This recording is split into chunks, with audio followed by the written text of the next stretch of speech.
Night one to wrap up from Albion Park. Of course, it is ID 2025. And Brittany, a good night for the Kiwis, although not everything went to plan. No, that's right. Pinseeker was able to bank really good points, so that was vital for his chances now that he has a second row draw on night two. Bet and win was excellent. Oscar Bonavina, he has a bit of work to do now though. And you see barrier one for this Saturday night and think, well, that's a real positive. But is it? I'm not sure. Yeah, it's going to be a challenge for him. So let's get into the heats, starting with pacing heat number 4. Sure thing captains come up with a good barrier draw, but you like one at value in this? I do. I think it's an intriguing step up in distance now. We're out in over 2,600 metres, and therefore I think we have to start looking for the better stayers. Sure thing captain's only raced over 2,600 metres once in his career. It was in a Queensland Derby and he was down the line. And in the past, the longer distance, because he has got that fraction keen, has not necessarily looked to be his go in life. So I just think he's a little short in that contest. Tim's a Trooper really took my eye on night number 1. Now, he ended up 3 wide, a long way from home. Don Hugo was half-carting a little bit, and in the end, in a real sprint home, I thought he was excellent, all things considered. Now, he himself is 7 for nothing over the distance, but I thought he ran a really good race. Well, he has run a few really good races. He's got a much more positive barrier draw, and I think that race is a little more open than the market looks. All right, heat 5 for us. This is where all the eyes will be on. Unbelievably, Larry has got barrier 8 again, although he follows out Don Hugo. This is a match race in many respects that people were probably expecting to see in the final. And not only are they locking horns, but just the barrier draw configuration is quite phenomenal.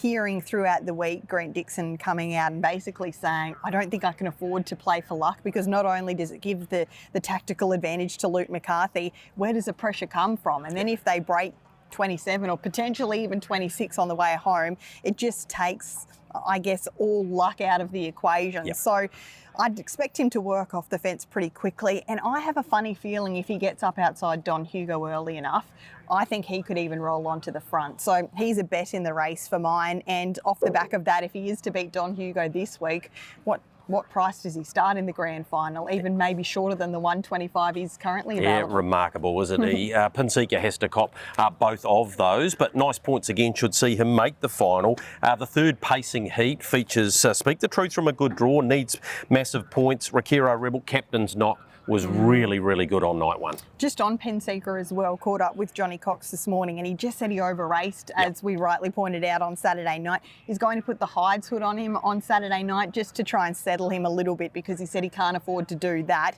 Yes, this final pacing heat is really intriguing because Captain's Knock was well and truly back on track last week, which was positive, and Speak the Truth didn't have a lot go to plan. He's better over further. I think they'll lead and want to hold that position on Saturday night, and therefore Captain's Knock is likely going to have to do the work again. For that reason, I'm with Speak the Truth in that third and final pacing heat. Okay, let's go to the Trotters. Bet and win, couldn't have been more impressive. Plugs in, did it very comfortably, gets a favourable draw again.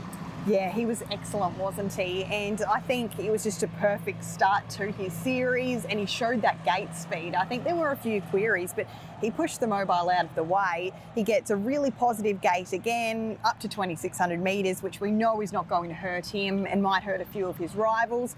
It will be really intriguing to see how he's driven, because drawing out wider as Golden Sunset, she was the other heat winner on Saturday night, and she's a pretty hard running mare. So if she gets up close and personal quickly and wants to over race, I wouldn't be surprised if Bob took a sit on Bet and Win. He's no one-trick pony, and then he's going to get a really good run thereafter.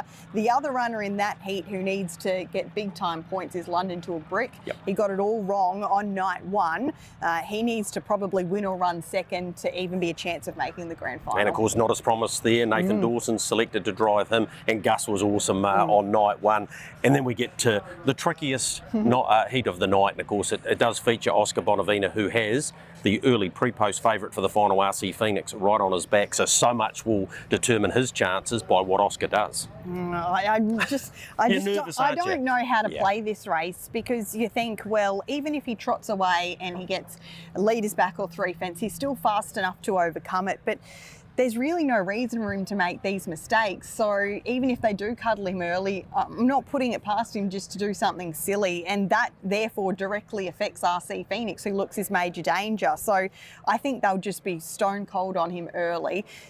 In regards to the horse, I think who could be the big beneficiary of all of that, Constantinople was really good on night one. He's a bit of an enigma himself, but you're getting a much better price about him, and he's got really good gate speed and always looks at his most comfortable when he's out in front rolling along. So he's my play in that race, but gosh, that first 100 metres is going to be really, really intriguing. Yeah, I spoke to Adam Sanderson, straight away put his hands up, said he made a mistake, won't make the mistake again, and I believe he can win. I think he's still one of the bets of the night. What about for you? I'm going to side with Bet and Win. I think that there was about $1.50, $1.55 available about him, and I can trust him a little more. So Bet and Win. And in the pacing division, obviously there's that really hot race with Don Hugo and Leap to Fame. But the first of the heats, I like Tim's a Trooper. I think he'll run a sneaky race, and he could make it a second or maybe even third runner for Team Dixon into the grand final, as they also have a road. But the barrier draw then will take place on Sunday at 2 p.m. New Zealand time. That's going to be really important, and we'll have, of course, the final fields not long after those heats on Saturday night, because we have to account for those bonus points. Yeah, absolutely we do. Make sure you tune into all of the action Saturday night. Brittany will be trackside with plenty of information to help you back a winner. It's the Inter Dominions of 2025.